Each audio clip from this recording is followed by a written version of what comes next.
Malaki, may pakpak. Diyos ko anak, gabing-gabi na. Anong nangyari sa'yo? Buntis ka pa naman. Mama, may nakita po kasi ako eh. Kaya umalis ako sa bahay. Ako din po. Bigla na lang ako magigising. Kapag nakita niyang marumi paa namin, kaming magkakapatid, si Tia Amalia ninyo, kinukurot niya mga paa namin.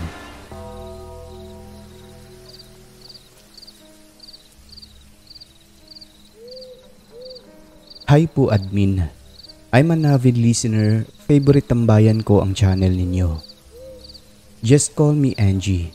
At unang beses ko pong mag-share ng story ko.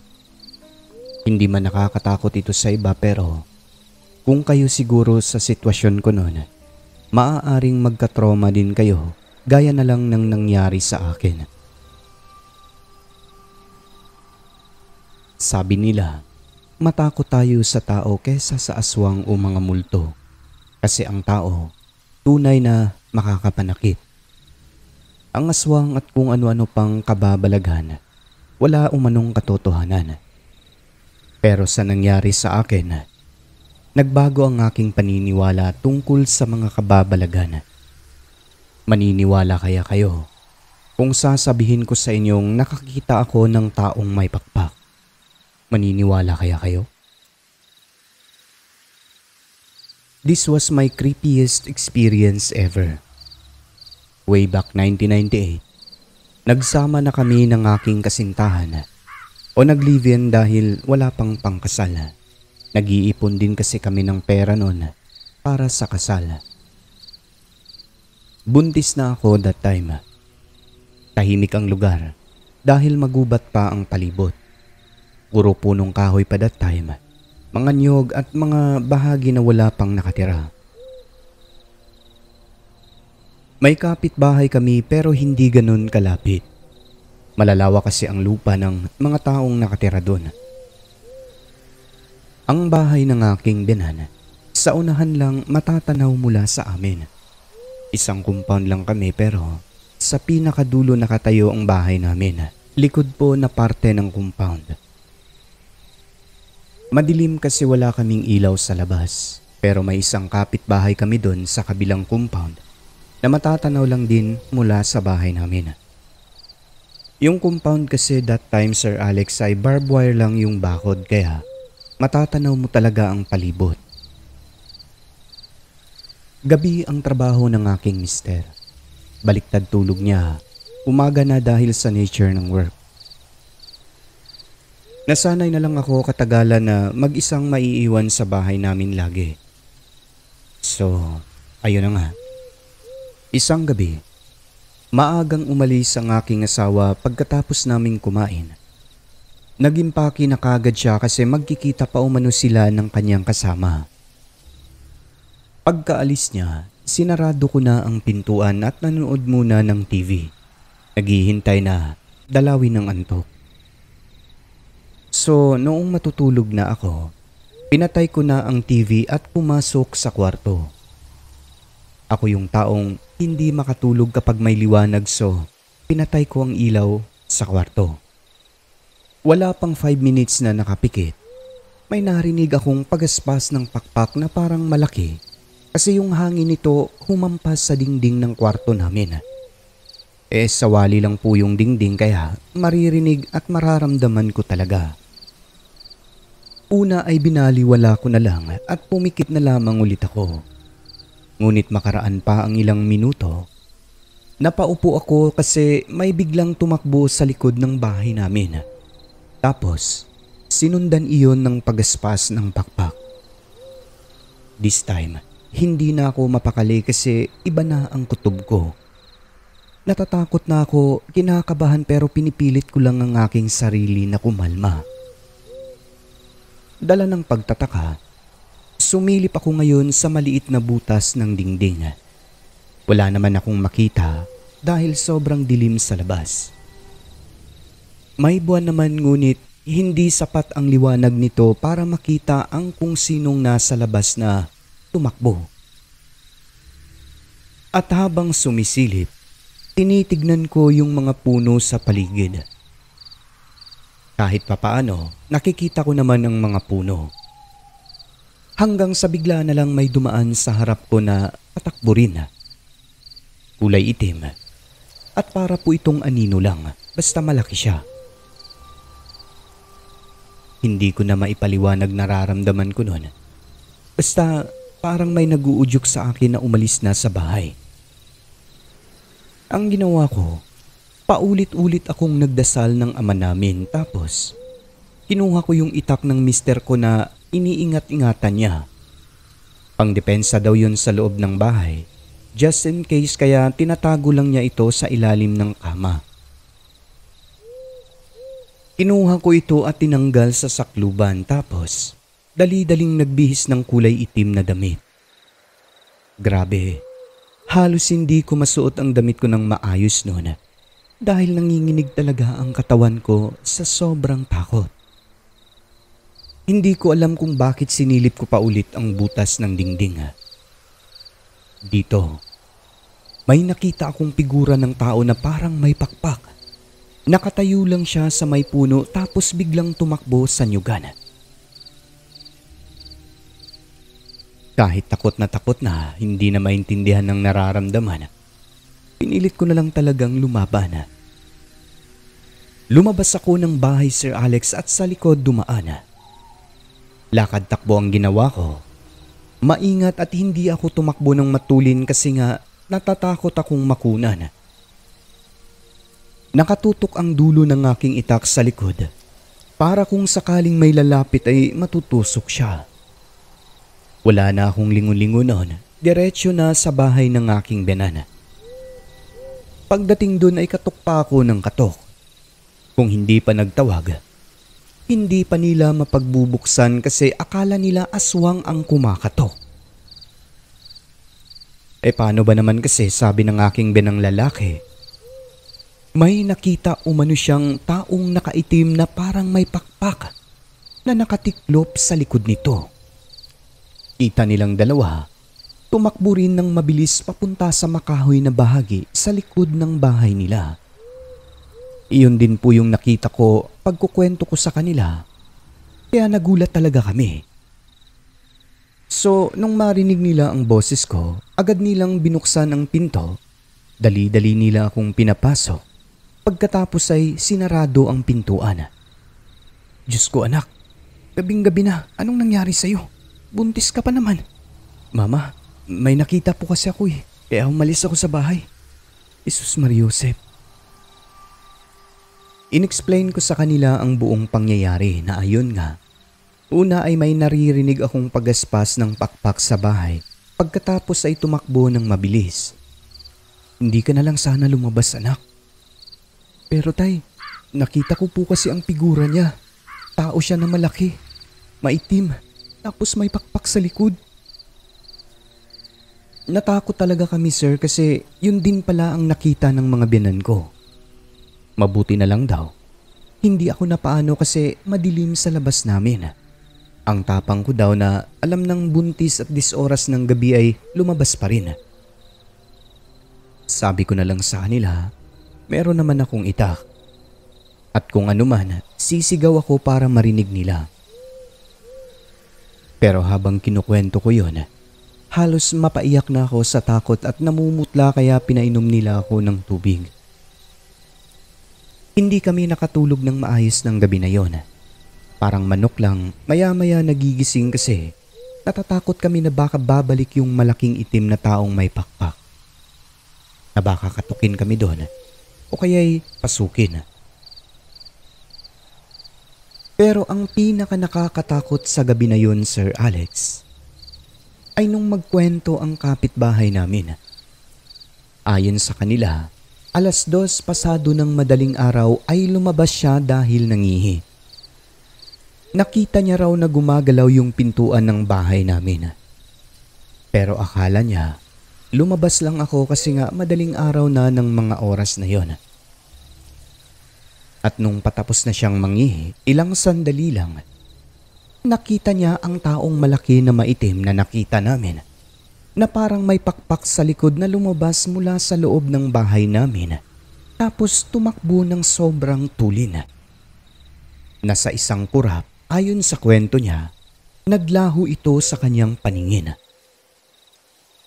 Grabe sir, talagang nanginginig ang tuhod ko habang nagkukwento ang kapitbahay namin. Paano na lang pala kung hindi ako umalis at nagpunta sa aking biyanan? Siguro wala na ako ngayon kasi pumasok talaga yung aswang sa loob ng bahay namin. Ang nakakapagtaka lang kung paano niya nabuksan ang pintuan. Ang kami lang naman ni Mister ang nakakaalam sa paglak nun mula sa labas. At natatandaan ko talaga, nilak ko yun bago umalis. Yung kapitbahay naman namin, nag-alala sila kasi alam nilang gabi ang trabaho ng aking mister. Na baka pinasok na raw ako ng aswang kasi nga buntis. Kaya madilim-dilim pa lang, pinuntahan nila ang bahay ko. At mas lalo silang nag-alala kasi walang tao kaya dumiretso agad sila sa aking biyanan. At doon na nga kami nagkita-kita, nagpasalamat sila. Ayun nagkwentuhan tungkol sa aswang na nakita naming lahat. Uy Diyos ko, akala namin kinuha ka na ng aswang. Mabutit nandito ka pala. Oo tiya, kagabi pa ako lumabas. Sobrang nabilib sila sa akin dahil nagawa ko raw na umalis ng bahay kahit na sobrang dilim. Sabi ko naman, kung hindi ako umalis wala na siguro ako ngayon. Buti na lang talaga, may parang bumulong sa akin noon na umalis na.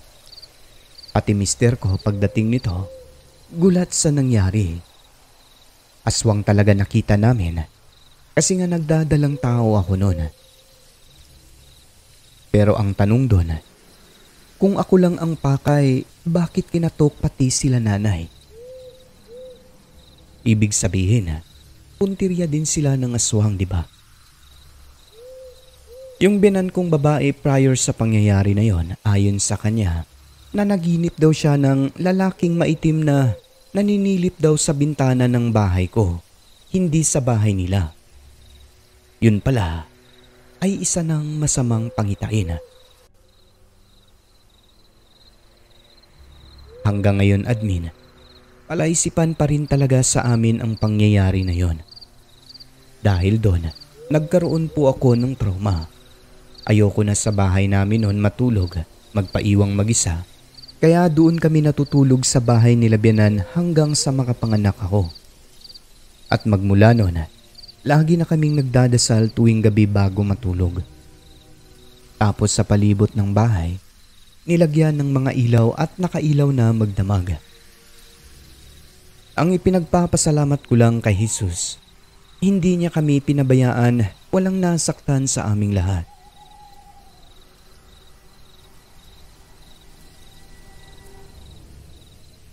Hanggang dito na lang ang kwentong ito, Sir Alex.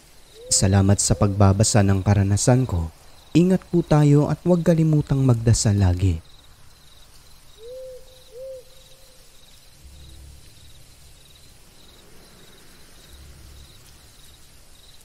Kurot at suklay.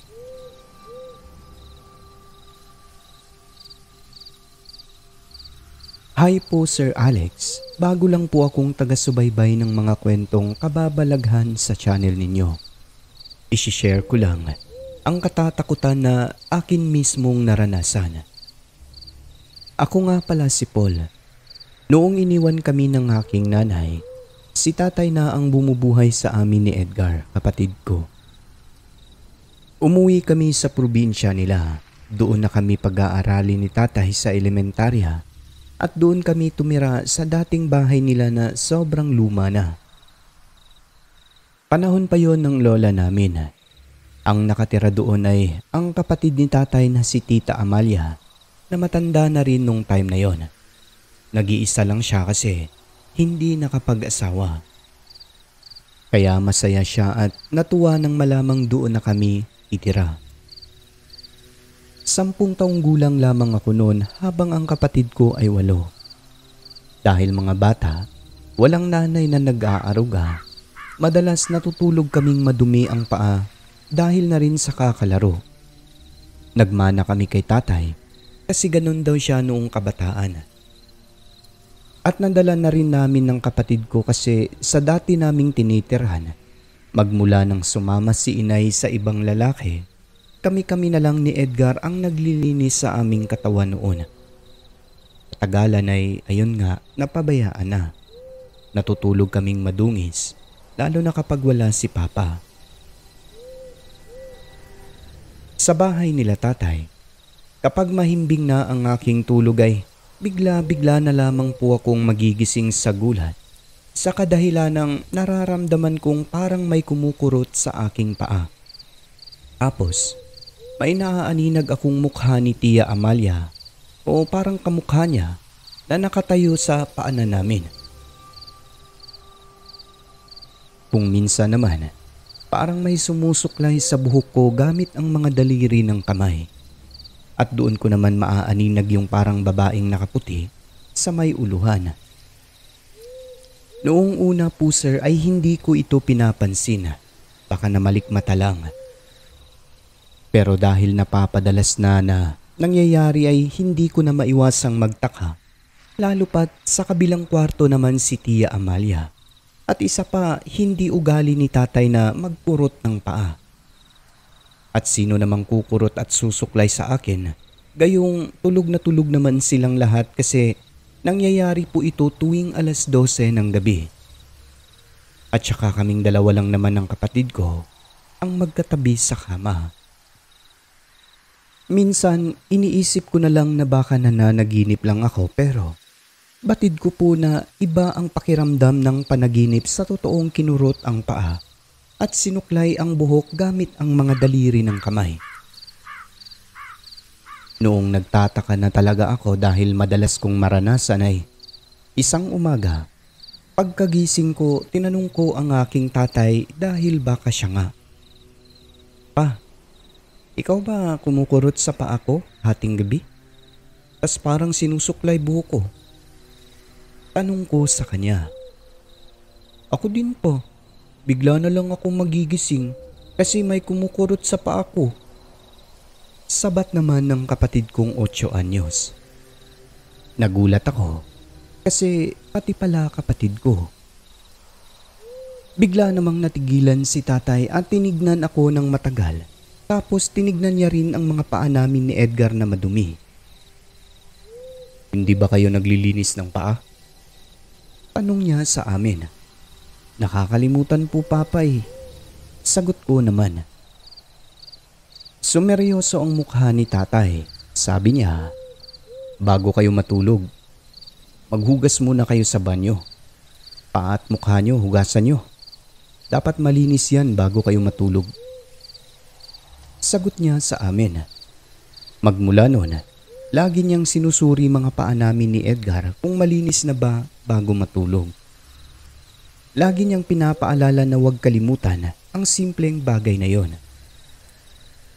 Simula nun Sir Alex, hindi ko na nararamdaman yung parang may kumukurot sa aking paa ng hating gabi. Pero yung may parang humahaplos at sumusuklay sa aming buhok, ganun pa rin. At dahil nga nagtataka ako, pinilit ko at kinulit ang aking tatay pati na si Tia Amalia kung bakit nangyayari yon. Sa umpisa, ayaw po nilang sabihin sa amin.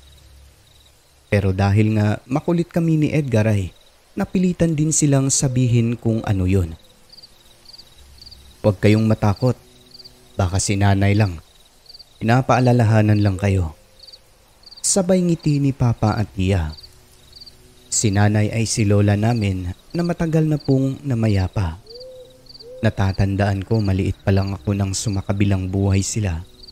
At hindi na po naabutan ng kapatid ko yung lola namin. Noong maliliit pa lang kami, ganun ang ugali ni lola nyo. Kapag nakita niyang marumi paa namin, kaming magkakapatid, si Tia Amalia ninyo, kinukurot niya mga paa namin. Tama ang tatay ninyo. Tapos sinusuklay niya rin mga buhok naming babae kapag natutulog na. Si tatay ninyo ang paborito ni lola ninyo dati. Siya yung madalas kinukurot ang paa. Dahil sa nalaman namin, natakot kami.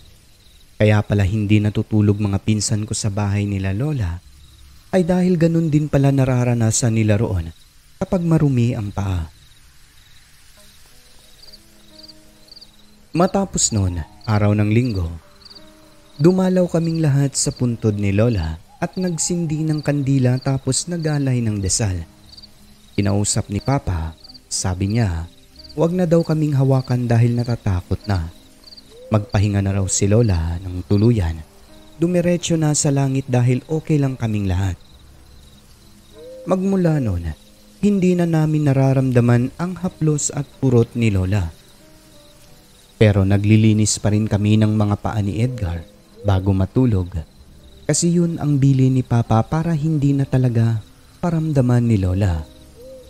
Nakakalimutan pa namin ang pagkain sa mesa kung minsan kesa sa maglinis ng paa dahil ayaw na namin ng kapatid ko na maramdaman ang kurot at haplos ni Lola.